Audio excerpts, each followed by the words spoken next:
On episode 529 of the 40 Plus Fitness Podcast, we discuss how to build a fitness program that's right for you. You can find the full show notes for this episode at 40plusfitnesspodcast.com/528.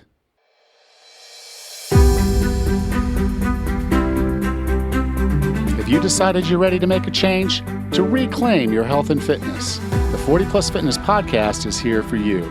Each week, we dive deep into health and fitness topics that affect those of us over 40. I'm Alan Meisner. I'm an NSAM certified personal trainer with specializations in corrective exercise, behavior change, and fitness nutrition, a FAI certified functional aging specialist, and an OTA Level 2 online trainer. I'm joined each week by our co-host, Rachel Everett. She is an NASM certified personal trainer and a RRCA Level 1 run coach. Let us be your coaches as you find your way on your health and fitness journey. All right? Let's go.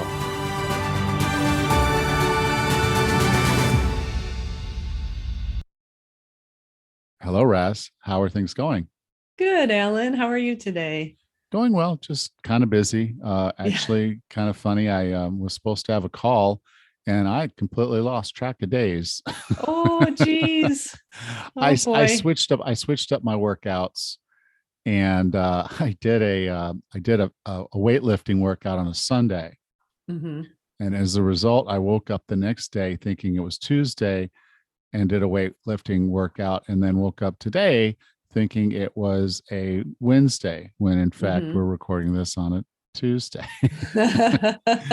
Yeah. And so it was like I was completely backwards on my thinking, fell behind, thought I was way behind, and then even though everything being what it was, I should have known different. Mm-hmm. I didn't.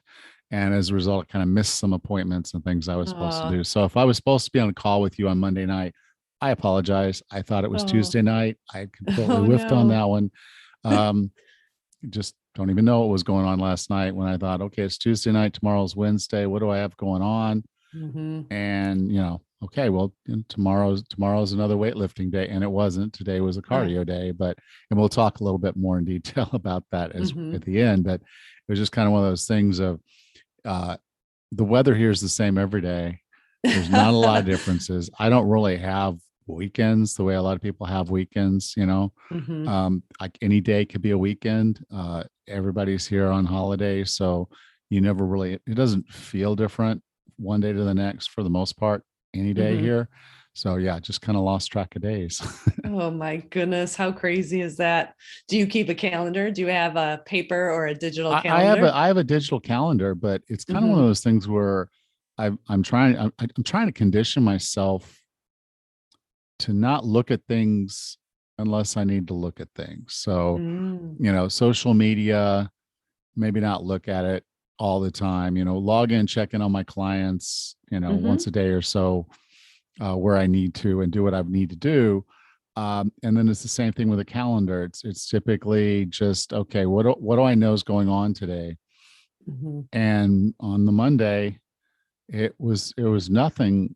It was nothing, but I knew I needed to record something so we could have this call, because I failed to Mm-hmm. do it on what I thought was Monday. And then I, again, just like complete confusion, didn't do what I was Yeah. supposed to do when I was supposed to do it, and then didn't know what Mm-hmm. day of the week it was, and did other things. I failed to do other things I was supposed to do.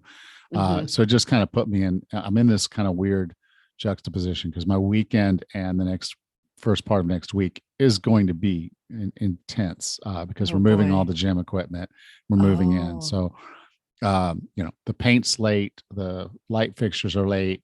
Oh. So those are going to be like, I had to go actually buy replacement light, alternate light fixtures, not the light fixtures I'm going to keep, but I had to pay for those just to have light fixtures, because you need light in a building to do what you Yeah. got to do sometimes. And then, the paint's not in, because we were put off the paint waiting on the light fixtures, because they're coming from the same source. And now I'm Oh. like, no, I got to have the paint, because they're finishing up now, and now I don't have paint. Oh, my So gosh. I told the person, like, we were telling them, like, okay, look, regardless of whether the lights are ready, bring the paint, because I've got to paint, because we're moving all the equipment in on Sunday. So I'm hopeful I'll get the paint on Thursday, Friday the latest, and then I'll start painting where I can paint and then I'll start moving equipment in and continue to try to paint around the equipment. That's going to be harder, but it kind of Yeah. is what it is. So a lot of Wow. moving parts in my life right now. And I can I just see. completely lost track of days, but I won't lose track of days those days because those are going to be 4 or 5 really hard days. So That sounds like it. My gosh. No wonder you've lost track of days. There's a lot going on, a lot of things you're balancing right now. yeah. Yeah. How about yourself? Good. I'm far less busy than you are. but things are going good. I mentioned I have a trainer and I'm working on my marathon program. And over the weekend, I ran 16 miles on my treadmill and it was hard.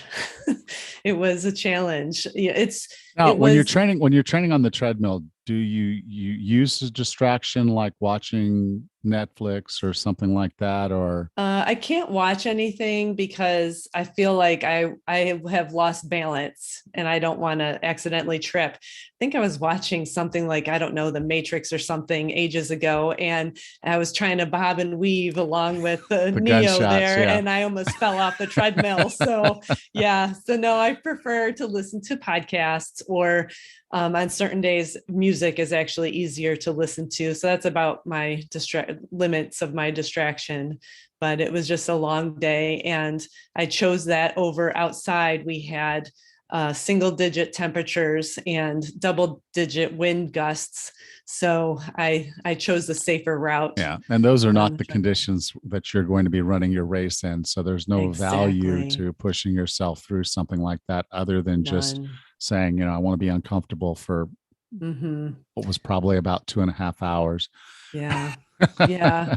It was definitely the right guess. Exactly like that was, the snow and the ice is just too sketchy, and it would have impacted my gait so greatly that I probably would have put myself at more risk than I got off the treadmill. So Yeah. at least on the treadmill, I had a consistent gait, which I think is far more beneficial for that long run day. Yeah. But Well, I'm glad that's treadmills over. treadmills were originally a punishment. I know why now. I could tell you. Yeah. Yep. But Yeah. yeah, so things are good up here. Good, good. So Yeah. let's go ahead and get into today's episode where we talk about programming for yourself. Perfect. Hello, and thank you for being a part of the 40 Plus Fitness podcast. Today, I want to talk about a topic that is actually really, really important if you're looking to build your fitness and make it really matter. A lot of people approach fitness programs the wrong way. They try something that's generic, they don't get the results they really wanted, and as a result, a lot of them give up. So, today, I want to discuss how to build a fitness program that's right for you. So, first, let's define the problem. Now, the initial problem with a fitness program is that most people seem to have a singular view on fitness. So, you either think that you need to build cardio, or you think you need to build strength, or you think you need to do this. And as a result, people get tied into one dimension of fitness. So, they become runners, or they go in and they start taking the classes. They really enjoy them. And so it's just basically you're doing classes. And then there's also things like people that just go in and do yoga and think that's sufficient for what they need, or people that actually just go in and do weightlifting and say, okay, that's all I need. The reality is, most of the time, that's not enough. And when we do this, what happens is we tend to put the workouts first. So you enjoy the class is what you do, you feel like you're getting what you need, and as a result, what we've done is we've effectively put the tactics in without really having a strategy for what we're trying to accomplish. So if you're going to work on your fitness, you need to ensure that the fitness is doing the work you're doing for fitness is working for you. So why do we do some of these things? Well, the first one is if you enjoy doing something, like you really enjoy running or you really enjoy your fitness classes, you tend to want to do it more. Or another thing that I've seen quite often is people are really good at one thing. So you're really good at running or you're really good at lifting. And as a result, that's why you want to do that one thing. But movement for the sake of movement is not necessarily always a good thing. Now, I will be the first to tell you, I'm not going to poo-poo anyone who takes the time to do a workout. If you're doing a workout, That's 1,000 times better than not doing a workout. But there's a reason why the treadmills are at the front of the gym. And the reason the treadmills are at the front of the gym is because 99% of the time, that's as far as most people are going to go. They're going to walk into the gym and they're going to get on the treadmill. They're going to do their time, literally, and then they're going to get off the treadmill. And that's their workout. Now, again, movement for the sake of movement, fine, but realize that won't necessarily get you where you want to be. You need to get a little deeper. You need to do a little bit more because you're not only missing modalities, you're missing key ones of the ones you're doing. Okay, so it's great you're on the treadmill. It's great that you're lifting, but are you really pushing yourself? Are you really doing the things that are necessary to move the needle for your health and fitness? So how do we make this happen? Because it's so easy to get wrapped up into the I'm really good at lifting and I really don't want to do these other things. Or I'm really good at running and I don't want to do these other things. Or I really enjoy doing the elliptical or the treadmill and I'm really somewhat intimidated by doing anything further. So the first thing you want to do is you want to go all the way back to the beginning. I'm going to do this to you over and over and over again. You have to go back to the grounding that you did at the front of this whole process. And if you don't know what that means, I'd encourage you to go back and listen to any of the lessons I've talked about with regards to commitment. And so within commitment, we have this vision, okay? And within the vision, there are multiple segments of fitness that you're going to need to have. I've never seen anyone who has this vision to be able to run 50 miles a day, and that's their vision. That's not what people emotionally attach to. The vision is about enjoying your life. It's about being the person you're meant to be. It's about being able to do the things that you need to do, which is fit for task. So if you want to be fit for task, you've got to really pay attention to what that means. What does the future you, what are they capable of doing? Okay, so let's say, for example, you want to be able to travel, and there's certain places you want to be able to go, like let's just say Europe, and you want to be able to do the Mediterranean, and you want to be able to arrive there and enjoy yourself and do the things that you want to do. Well, I can tell you, one of the first challenges you're going to get when you get that trip going, because you're most likely going to have to get on an airplane or some kind of mode of transportation that's public, and you're going to have to load your bag. You have to carry your bag. You're going to have to put it up over into the overhead bin. There's things you're going to have to be able to do that will require strength. If you're going to do something and go somewhere and you're going to be doing walking or anything like that, you're going to need some stamina. And if the roads are cobbled, like they are in most of Europe, you're maybe going to need some balance. And mobility is always a good thing to have, just to keep your body moving in the way that it's supposed to so you don't injure yourself. So just in that one vision of being able to travel successfully, you're going to need strength, stamina, mobility, and balance. Okay, so that's 4 different training modalities that you don't get if you're only doing one thing. Now, how much of each of these do you need? Again, we go back to the base. The base is your vision. Okay, if your overhead is not going to weigh over 30 pounds, then there's very little reason for you to train to be able to press over 30 pounds over your head. Okay, if the most you feel like you're going to ever have to walk or run or do, if you're going to go do a tour or something, would be about 3 or 4 miles, then maybe that's the stamina that you need to have. So if your vision is travel, then you need to be fit for that task. Now, if your vision is to do something else, like be an awesome grandmother and keep up with your grandkid, maybe your stamina needs to be a little higher at certain points in time. If you're picking up the child, maybe your strength needs to be a little higher at certain points in time. And then the other things, mobility and balance, obviously, if you live in locations where there's a potential for you to fall or slip, you need to have those skills too. So looking at your vision is really an independent topic, an independent approach to you doing you, to you being the fit that you need to be, fit for task. So what you need to do, the work that you need to do is really should be driven by that vision. And if it is, that breaks down all the motivational problems that you would have. Yes, it can be intimidating to try something that you're not good at. If I walk into a yoga class, I am like a bear in a penguin shop. I don't belong there, and I know I don't belong there, but if I need to work on my mobility, that's a great place to do it. If I want to get into body weight strength, that's a great place to do it. Even if I'm uncomfortable, It's important for me to push myself through. And if my vision is a part of that, it makes it a lot easier to do. So, how do we get started with all of this? And I'll say the first step is always going to be a self-assessment. Now, the self-assessment goes along with my GPS model, and the S is the self-assessment. So how are we going to self-assess? Well, the first is to look at our fitness and what our capabilities are, okay? So what areas of fitness am I really good at? And I'll tell you, generally strength. However, I did tear my rotator cuff a few years ago, and as a result, I am not as strong in my upper body from a pushing perspective as I was back then. So there are areas of fitness where I'm good, particularly leg strength. And pulls with my back, but there are areas of strength that I'm not so good at. So kind of looking and saying, what are the areas of fitness I'm good at? I know that I'm good at strength. I know that I'm good at long, slow cardio. Where am I not good? I'm not good in balance. I'm not good in mobility. So those are areas that I may need to focus on. Okay. Do I want to do more where I'm already strong? And the short answer of that is it depends.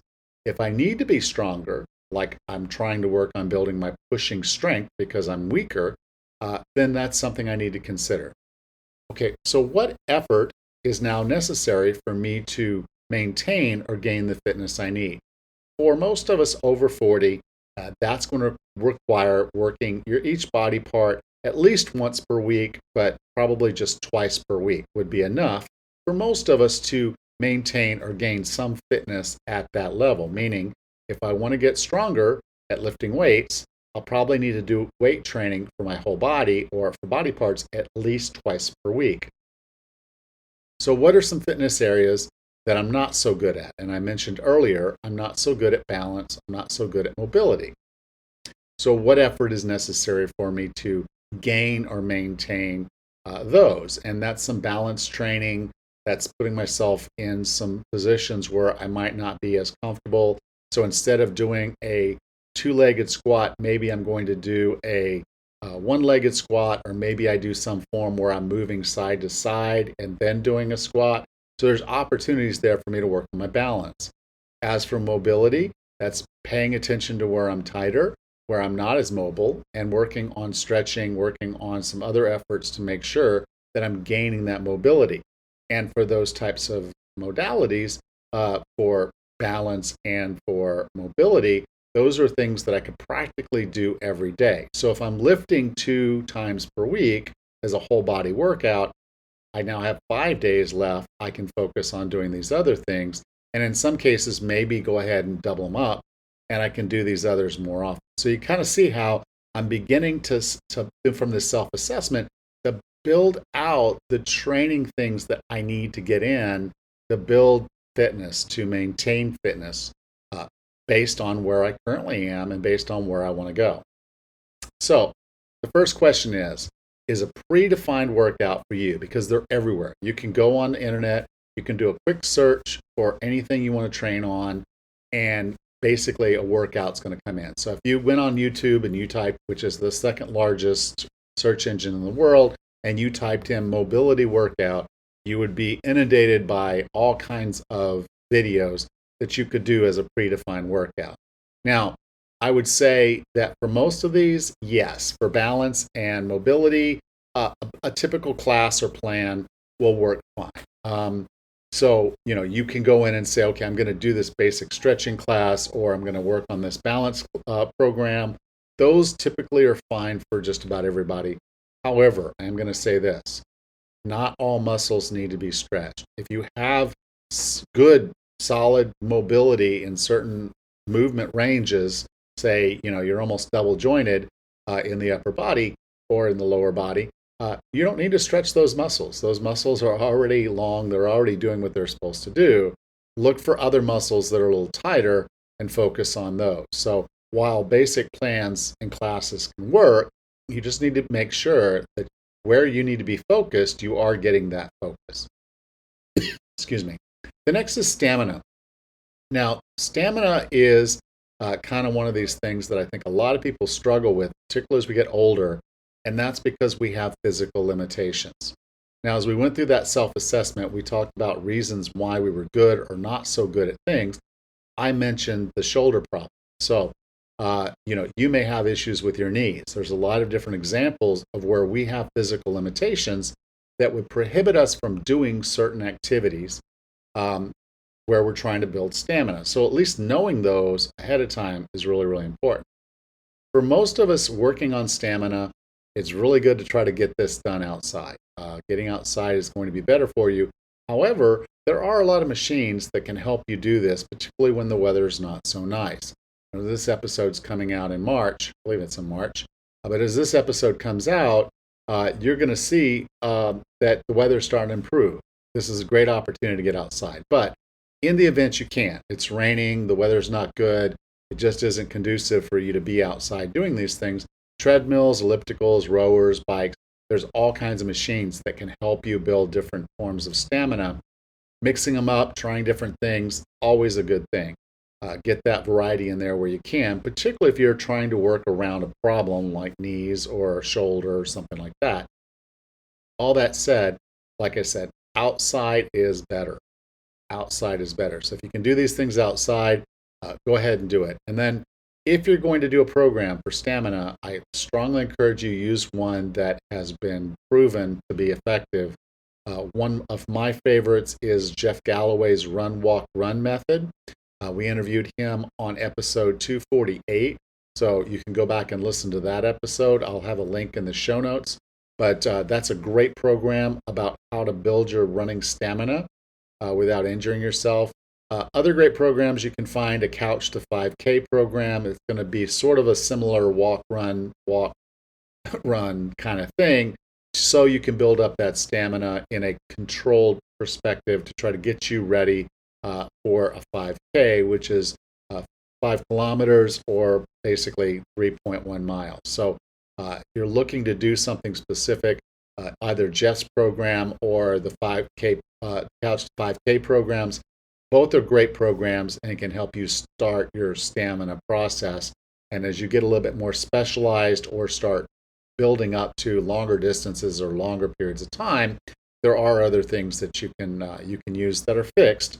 And then always, we had a conversation with Rachel not long ago. She has hired a running coach to help her improve her stamina even further so she can run faster and have better times on her run. So if you're looking for that, sometimes having a running coach can go a long way towards helping you build superior stamina. So now we'll talk about my favorite, strength. Okay. As I mentioned earlier, it's really important for you to understand your limitations before you start a strength program. Some of those are physical limitations. As I mentioned, my shoulder, so my ability to push, my ability to do shoulder exercises, very much different than when it was just even 5 years ago. So I have to be aware of that. I have to address that as I put my training plan together. And then the other is knowledge gap. So one of the reasons that I work on getting my certified personal trainer and the different specializations that I did was just recognizing that I had a knowledge gap in what my body was capable of doing and what I knew to do. I was building most of my programming for the first several years off of what I knew when I was in my 20s. And guess what? It doesn't work and it breaks you time and time again. So I knew I had a knowledge gap. If you have a knowledge gap, you don't know the form of particular exercises, it's really important for you to get this right. Don't do an exercise right and you put load on yourself, opportunity to hurt yourself is huge. So make sure you've bridged that knowledge gap before you leap into any kind of program. Now, when you're getting started, for most lifters, as long as you do know the form and you find the right coach or you find the right website, Strong Lifts 5x5 is one of my favorites. They teach you basic workouts, basic programming, simple lifts, 5 sets of 5 reps. It's pretty straightforward and it will help you get stronger. It's a really good entry-level basic workout that you can do for quite some time before you need to switch that up. And then most gyms will have a machine circuit. And while machines are not optimal, from a form perspective, it's really hard to screw up. If you're sitting in the seat properly and you've got the right posture, a machine workout can be quite good. You just have to make sure that your settings on the machine are appropriate so that it fits your body. Most machines can adjust seats up and down, back and forward. Just making sure you're in a good position to do that workout is really important. You go to most gyms, they're going to have people available to help you learn how to set up that machine and use that machine appropriately. Take advantage of that. Or, as I mentioned earlier, hire a coach to walk you through it. But strength is probably the only fitness modality that I would say is non-negotiable. You have to be training strength. And second behind that is stamina. You have to be training stamina. Mobility and balance are also important, but if you aren't building strength and you're really just focused on stamina, you're going to lose strength. You're going to lose muscle mass. And in the long run, as we age, that's not going to be a good thing. So strength has to be a part of your program. Stamina must be a part of your program. Mobility and balance will very likely need to be a part of your training. It's just a function of how mobile and how much balance you have now, and how much work you need to do to enhance that or at least maintain it, depending on where you stand. So those are the basic training modalities. Now I want to skip into something a little bit deeper about fitness that I think is probably some things that people really struggle with in the long run.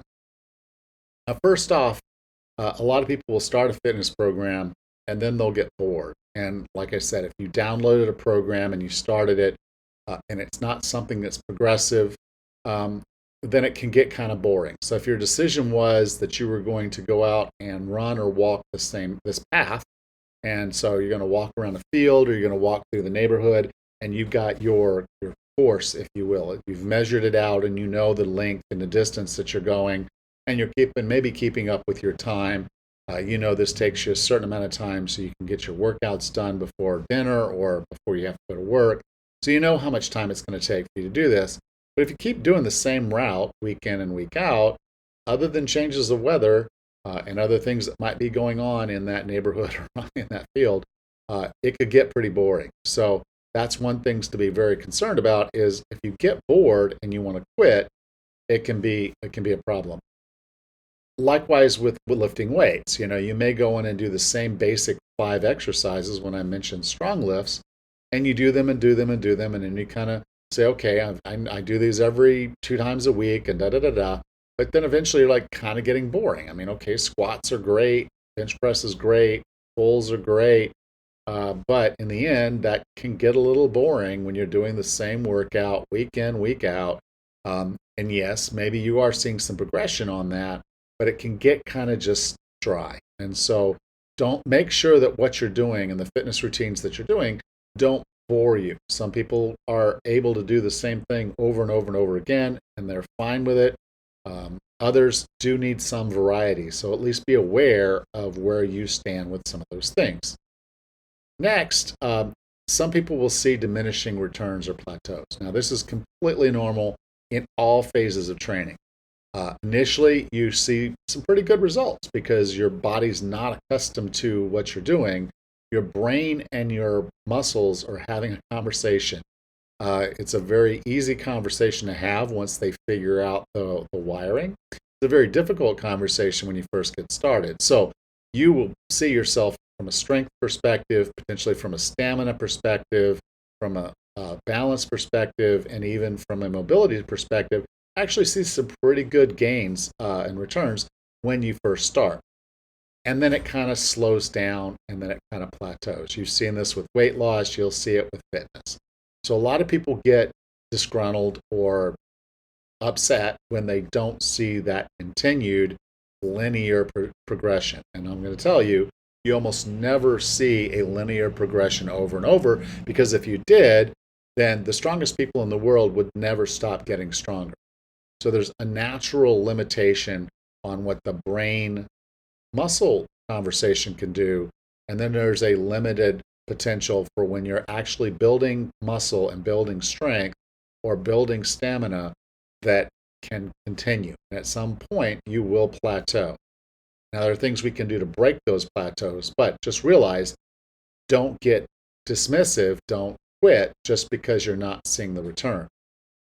And then the other thing is sometimes you're going to see unequal returns. And so maybe your aesthetics are not exactly what you wanted it to be. Whereas, some individuals just really can't put on a lot of muscle mass. They're getting stronger, but they're not seeing their muscle get bigger. They're putting on all the stamina. They're capable of going further distances or going faster, but they're not necessarily losing weight because they thought, okay, I'm burning all these calories, I should be losing weight. So just recognize that even though you're pushing yourself in a fitness direction, you won't always see equal gains going forward. And even within body parts, you might not see the same. So, like for me, it always was the case. My legs get stronger, they get bigger very easily. Now, probably not as easily now as they did before when I was younger. But that said, I can get really strong with my legs.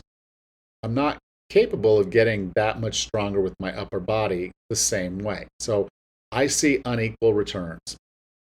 And I also see my legs getting bigger when I lift weights with my legs and we do leg strength stuff. My upper body doesn't respond quite as well. So, recognizing that I'm going to have those biological limitations, I have to keep pushing through. I cannot let that break me mentally. So these are things that are really hard. Get through mentally, as if your workout's boring, if you're not seeing the returns that you used to be seeing, or you're seeing unequal returns, a lot of times that makes it really difficult to stick with. But I want you to go back to what? Commitment, your grounding. There's a reason why you're doing this. There's a vision of what you want to accomplish. If you want it bad enough and you know where you're going, you will still get there. It's never going to be a straight line. So you got to keep pushing through. And that takes a lot of guts. That takes a lot of mental fortitude. But if you have a good why and you have a good vision, that makes it a lot easier. Stick with it and it'll pay off. Okay, so the whole reason we're on this podcast is to learn how to program for yourself. Okay, so first, let's get into the basics of all this. Okay, now the first thing is you have to know your muscle groups. You have to know what you're doing and why you're doing it. Okay, so I'm going to talk about this predominantly from a lifting perspective, but a lot of this will apply across the board.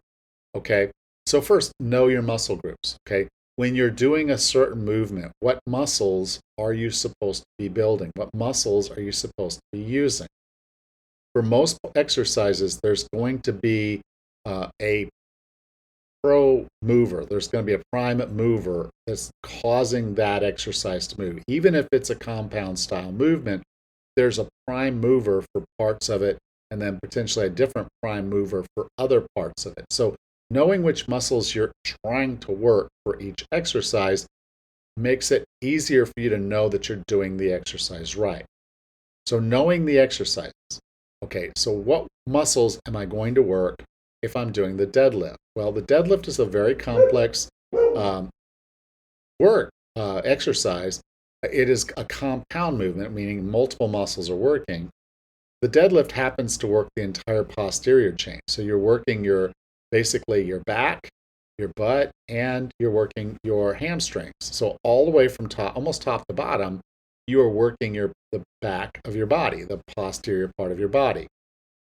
When you do squats, you initially start by using your quadriceps, which are the muscles in the front of your legs. And then as you get deeper into the squat, eventually your butt muscles, your glutes, are going to kick in, and they're the braking mechanism at the bottom, and they're the muscles, the biggest muscles, that are going to start you moving back upward. So knowing that a squat will require you to use both the front of your legs for a period of time, and then the back, your butt, for the rest of the movement, and then reversing that going back up, will help you make sure that you're keeping good form and working the muscles you're supposed to. So understanding the work that you're doing is really important. That starts with understanding the muscles. Okay. Next is form. Every exercise you can do has a particular form to it. And the form is important to making sure that, one, you avoid injury, but two, understanding that form also affects the angles on the muscles. And so a couple of examples would be whether you're doing something, a pull from above your head, like a lat pull down or a pull up, whether you're doing a high row, a low row, or a shrug. So what I just talked through were 3 different angles of pulls or rows that are all intended to work a different muscle group across mostly your back. So the lats, when you're pulling down, the lats are the main mover, the prime mover. It's going to pull that bar down. If you're pulling the bar, the cable potentially to your upper chest, that's a high row. Okay, so that's working, more of the upper back, the rhomboids and the trapezius. And so there you go. There's a whole different set of muscles. When you're doing low rows, you're now working more of the middle back. And when you're doing shrugs, you're working most of the traps, the larger traps there. So you can kind of see as you change the angle of something, it's a different exercise. Hand position can also be a very different thing. If your grip is wide when you're doing something like a bench press or a push-up, you're really focusing on the chest. If you get your hands closer together, now your triceps are more involved in the movement and maybe less of the chest. And if you get your hands all the way together almost, now you're doing, you're doing a push-up, close grip push-up. And at that point now, you're working mostly your tricep, the back of your arm. So where you put your hands also affects the movements you're doing. So as you're putting together exercises, again, knowing the muscle you want to do and understanding the form of the exercise, these are critically important. The next important phase of this, or at least understanding level, is to know your volume. Now, I'm not going to get into that on this episode because we're probably already going long, but on episode 506, we discussed how to increase volume and knowing what your volume is. And volume relates to the amount of weight, the amount of reps, the amount of sets, and also how fast or slow you're moving the weight. And so all of those things add to your volume. And so knowing how to adjust those so that you're getting the most benefit out of the work for what your goals are is important. So you might want to go back after you get started here, go back and listen to episode 506 just to make sure you've got a grip on what your volume is as you're getting into the work. Now, if you're someone who's going to get bored and you start a program, the easiest way to change a program that you already have is to swap exercises. So I'll give you a couple of examples. Let's say you have a program like the 5x5 and the back squat is the exercise that was in the book or on the website. You say, okay, I'm going to do this exercise. And then you get kind of bored with your back squats or you've plateaued and you want to try something different. Maybe you try a front squat. It's a very different exercise from the perspective of the angles with which the bar is going down, how your body's structured. You're going to move that center of mass a little bit. That's going to change the exercise. So the front squat is a good exercise to kind of go back to. Another one is a lot of people will work on a leg press. Leg press is a great way for you to build overall leg strength, a lot of leg strength actually. You can get really, really strong in your legs using a leg press. But sometimes people get to a point where they're a little bit tired of the leg press. They've gotten up to a particular weight and they feel like, okay, they've done enough. They really want to change the structure of their work or they want to do something slightly different. Maybe you introduce a hip thrust. So you basically at this point, you're elevating your back maybe on a bench and you've got a weight on your lap and you're trying to do thrusts. So your feet are flat on the floor, your butt goes down, your hips, and then your hips go up. To basically try to thrust upward against the weight. This is a great butt/glute work, which again is similar to the leg press. So something you can swap.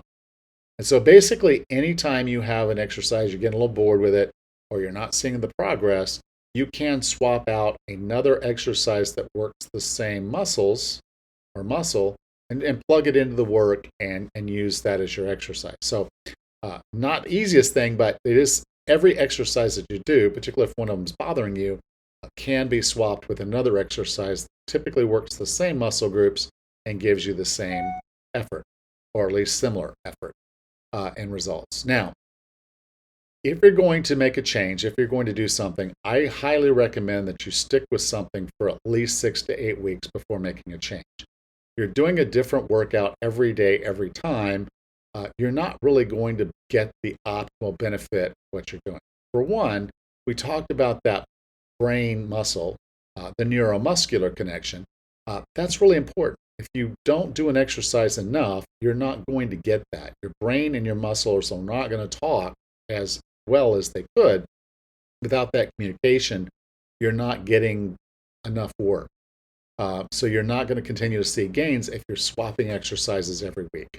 You're not going to see those gains the way that you'd like. That will be, so you're going to want to make sure that you stick with something for a while. 6 to 8 weeks tends to be a really good time before we make a change. Next, you got to increase the load. If you stay with the same weights, and I see this all the time, people will go in and do a circuit. They'll set the machines on exactly the same weight, and they go through them time and time again, and then they don't really know or see that they're getting any stronger. In fact, if they try to raise it up one weight, they don't really feel like they're able to do it, and that's the struggle, because they really haven't pushed themselves, they really haven't made it progressive. So adding a little bit of load when you're using good form creates the stimulus that causes the muscles to react and get stronger and get bigger in most cases.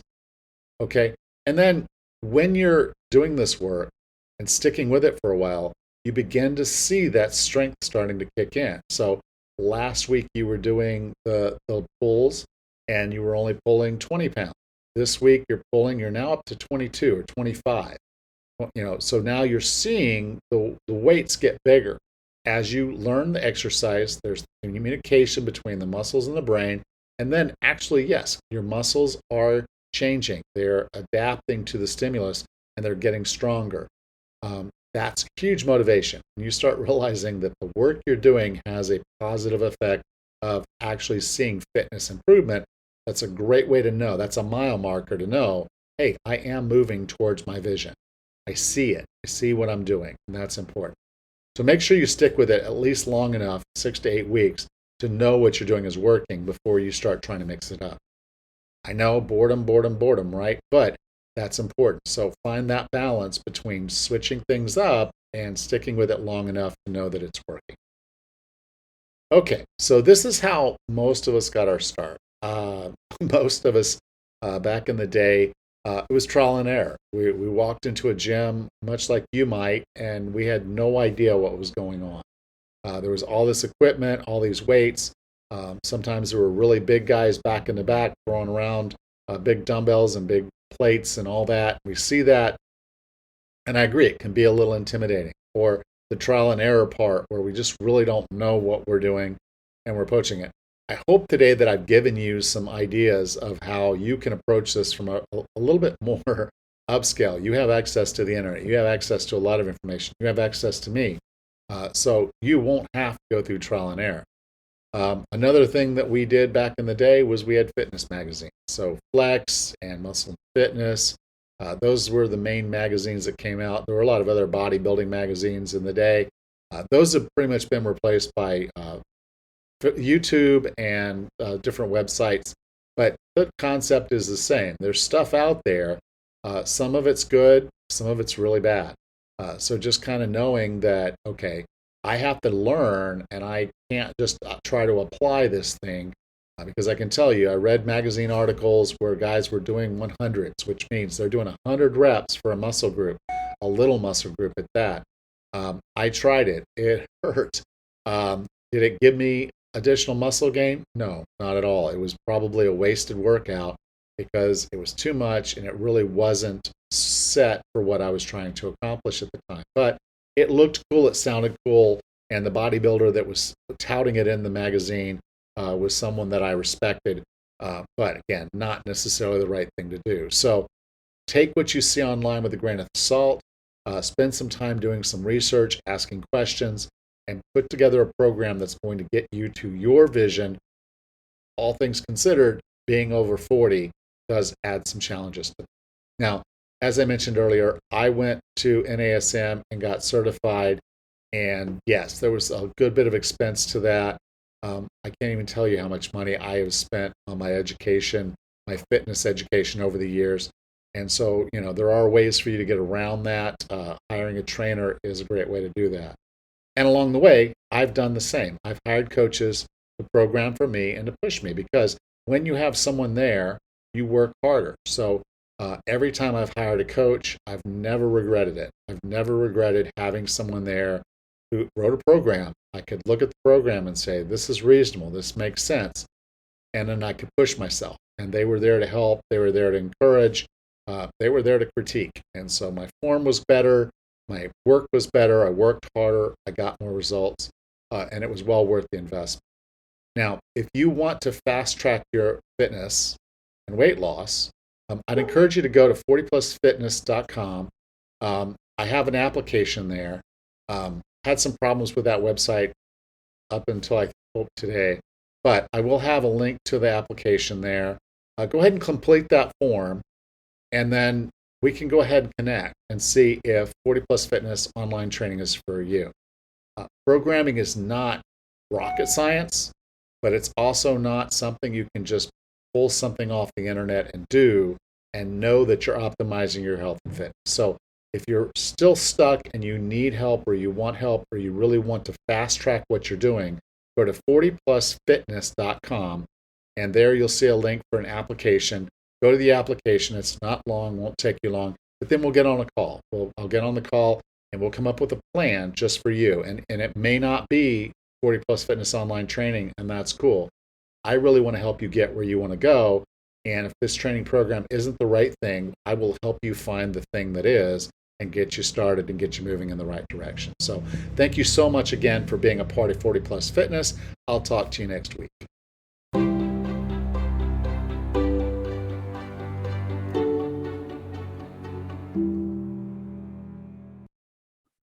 Welcome back, Raz.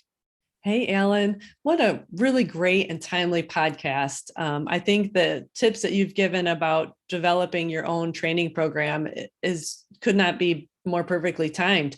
I'm seeing a lot of questions on the internet about, why do we do this or how do we do that? And right now it seems to be revolving around strength training. That's an important modality that people just don't know how to fold into their current training programs. But I like what you set up here for the listeners, because there's a good way to go about developing your own program. Yeah. Well, first, it has to align with what you're trying to do. And that can be an event, or that can just be a lifestyle you want to have, or both, and probably should be both. Yes. Me, I get highly motivated by having an event in front of me. I think I posted something this week in the group about how even the most elite athletes are not what they would call optimally fit all the time. They have their ebbs and flows, or seasons and off seasons. And so Right. they're going through those things themselves. But that said, they're hiring the professionals, they're doing the little things that they're supposed to do. And yes, you can do those things yourself. And when I work with clients, I think the thing that sometimes just it kind of frustrates me a little bit is to have a client that really just wants the workout in front of them. They don't want to think about it. They don't want to learn anything about what they're doing. It's just like, make me skinny is sort of the mantra. And I'm like, well, okay, skinny doesn't mean healthy. Lifting weights will get you stronger. If they're asking questions, well, how strong do I need to be? And I'm like, I don't know. What do you want to do? And so they're not able to answer that question because they haven't really done the initial homework. So to them, it's the workout is, and I hate to say this, is, as we said earlier, the punishment for being unfit. It's I'm not healthy and fit. I'm not the weight I'm supposed to be. So I have to effectively punish myself. So I've got to do this running. I've got to get on the treadmill or elliptical, and they're not really planning out what they're doing. And then even if they do pick up a program, they don't know why they're doing the exercises they're doing, other than that's what the program says. So they're following a program. And while I said in my talk, that can be great, but at the same time, it's really hard to stay motivated when you get to the end of that program. It's like, okay, well, I just do it again. Is there something else? And a lot of people get stuck at that. And so I'll work with someone for a number of months, maybe even a couple years. And at the end, they're like, okay, I'll see you. And I'm like, okay, cool. And then they just keep doing what I gave them until they stop because they get bored, or, something gets in the way, and then they just don't know where to start back. They're like, well, I was doing this weight and doing that exercise, and now I don't know should I lower it this amount, do that, or, should I just go back in and do what I was doing? And Mhm. that fear keeps them from starting again, and then they're out. And so I talked to them a couple months after that, and they're like, how's it going? It's like, well, kind of fell off with the exercise. I still run, or they still do the thing they enjoy doing. So they're still doing Mhm. the cardio stuff if that's what they enjoyed, or the hiking or whatever, the biking. They're still doing some of that stuff, not all Mhm. the time, but some. And then their eating completely falls off, because again, the Oh. exercise kind of drives the eating. And I don't mean that you can exercise out a bad diet, but what I've found Right. is almost implicitly 100% someone who works out, puts time in the gym, pays the Mhm. trainer, starts eating better. Mhm. And when they stop paying the trainer and then they stop working out, they go back to their old habits. So, Mm. just realize that there's more there than Yeah. just doing a workout. Well, I think you mentioned the very first place to start is to have your vision, to have your long-term goals. And it's not necessarily like, for me right now, I'm training for a marathon in April, or the ultra maybe I'll do in the fall. But, I've got good role models in my life. My great grandparents didn't leave their farm property until they were in their 90s, their late 90s at that. So I'm looking that far forward. I want to be active and able to live independently well into my 70s, 80s, or 90s, if I'm so allowed to do so, so lucky.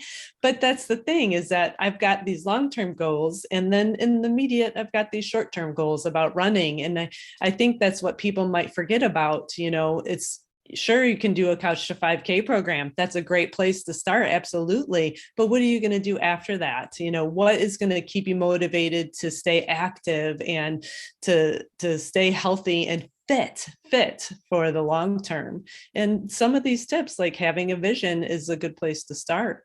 Yeah. When you have that vision, then it just, everything seems to make a little bit more sense. Yeah. That, okay, I could have all the stamina in the world, but if my Mm-hmm. grandchild comes running up to me and I can't pick them up, or I have to Mm-hmm. sit in a chair because I can't kneel down and tie their shoe, Mm-hmm. those are things that are going to emotionally affect me in a way that I don't want to Sure. experience. I want to be able to get down on the floor and Mm-hmm. tie their shoe and roll around with them in the grass, and not feel like, okay, now someone has to come help me up. Yes. I want to be able to do all this stuff. And so, Mm-hmm. yeah, there's this long range plan. And then for me, the short run is, okay, I'm going to do another Tough Mudder. And what I've Mm-hmm. found is these particular obstacle course races are requiring me to be more fit in more direct ways, meaning I have to have more stamina than I think I would ever need with a grandchild. Sure. Now, I don't think Yeah, I would imagine. a grandchild's not going to make me do 15K running in addition to 25 obstacles in a No. given day. Now, over the Mm-hmm. course of a month, maybe, but and then the other side of it is just the physical strength and being able to do the Yeah. things that I'm going to have to be able to do without knowing Mhm. what some of those things are, because they don't broadcast all of their obstacles. Some of Oh. them, but you don't know all of them, Mhm. unless you've already done a race that season, and then generally maybe you do. But for most of us going into the race, they don't broadcast and tell you what all the obstacles are. So I know I'm going to need strength, I'm going to need grip strength, and then I'm just going to Mhm. need grit, Yeah. just grit. Yes, And that too. and so yeah, so one of the things I can say in my training is that my cardio came back really, really quickly. I've taken a break. I'd Great. taken a break from training and everything to kind of just say, okay, I'm off. I'm going to take an off season, good long off season. And then I said, Mhm. okay, now I'm back in, and I'm going to work really hard all the way up until the race. And so, but my cardio was right back there. I'm hitting, anywhere from 10 to 12 and a half miles easy. I'm not doing the run way you are. I'm literally just doing a good huff walk. Um, Mhm. but doing that today, I think I did a little over 7 miles, but it was the terrain was hilly. Oh, So wow. some of the grades were up to, I would probably say, somewhere around 15%, Ooh, in places that I was going. So, good. um, you know, it was a good walk, particularly considering it was just the 7 miles. And I know I say just the 7 miles, and some people are like, Yeah. oh my God, 7 miles. And I'm like, Mhm. I didn't start with 7 miles. Didn't start with 7 miles. It was a progression that I did over time. Mm-hmm. And then your body has some memory to it, and you're able to take a break and get back at it at some level and work your way back up. And that's part of fitness. It's the ebbs and Yeah. flows of working your way through. Now, same way with strength. I'm back in the gym. I'm working with weights that are, in my opinion, pathetically low. Oh no. But at the same time, I know for other people, it'd be like, oh my God, if I could actually do that, I would be really happy. So this Mhm. is not about evaluating where you are relative to other people. It's Right. about evaluating yourself relative to those vision. What's the Hmm. vision? What do I need to be successful for this Tough Mudder? And a couple of things we've talked about is I've got to lose body weight. I talked about that. What is it, 2 or 3 weeks ago? Hmm. Okay. Well, I've already shed 12 pounds. Good for you. Okay. That's great. And that was, again, I got into ketosis. And one of the cool things is a good long walk really strikes up your ketosis levels. It's Hmm. kind of insane. A good long walk. For you and I, that's 2 to 3 hours or so. Hmm. And so I tell you, if you checked your ketones before and after doing one of your events, one of your things, Hmm. your trainings, particularly the longer trainings, Hmm. you'll be surprised at the change in your ketones. Now, if you do a Yeah. weightlifting, it's actually going to increase your blood sugar, and you might not see that. So just kind of knowing that and knowing Mm. where I'm going and having the experience, which is great, but you don't get the experience without the experience. So if Hmm. you're going to put something together, know why you're doing what you're doing, have a plan, Hmm. pay attention, do some research. And, above all, if you're going to hire a coach, which, I encourage a lot of people to do, like you've done, Hmm. like I do, Hmm. is uh, ask why, have those Sure. conversations, learn from it, because Hmm. that's your ability to, in the future, to be able to do some of those things for yourself. I just wish I had a coach on this island that could be in there for my workouts, because I know Mm. physically, if they were there, I would work a lot harder. Hmm. Other than the fact that I have my way of eating and my way of doing things, I don't know of another coach for people over 40 that would know how to treat me like I was 20 when I needed to be 20. Because Yeah. there's things I can do Yeah. that I was doing when I was in my 20s. Some Wow. people in their 40s can't. Hmm. Okay. But also know when to treat me like I'm in my 40s, and be cool with the fact that I have a way of eating Hmm. that is different than what they would encourage people to typically eat. You got to have your carbs before your workout. And I'm like, well, no, if I had carbs, I'd just go to sleep. Uh, Yeah. I would Yeah. be in a coma. So no, I don't need the carbs before, and I don't even need them during. I mean, Hmm. literally, I can take a liter of water and I'm good. That's my 3 hours of go go go. Hmm. A liter of water, That's awesome. and I do hydrate a lot after, and I've hydrated a bit Hmm. before, but Hmm. all I need to have with me as I go is that liter of water, and Hmm. I don't bonk. That's There's no great. bonk. Um, if there's anything that's going to stop me, it's just the fatigue in the legs Sure.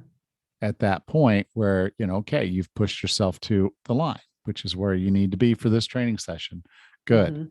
Hmm. Yeah. But I know that, again, from experience, from being a coach and coaching myself. So as Hmm. you're putting your programs together, I think it's just really important for you to take those lessons, realize you're bio unique. So downloading a Hmm. program off the internet works for 80 some odd percent of the people, Sure. that bell curve. But if you're an outlier, Hmm. you're out of luck. You're going to have to Yeah. figure something else out. And Yeah. that takes experience and time and effort and paying attention to your body and doing those things.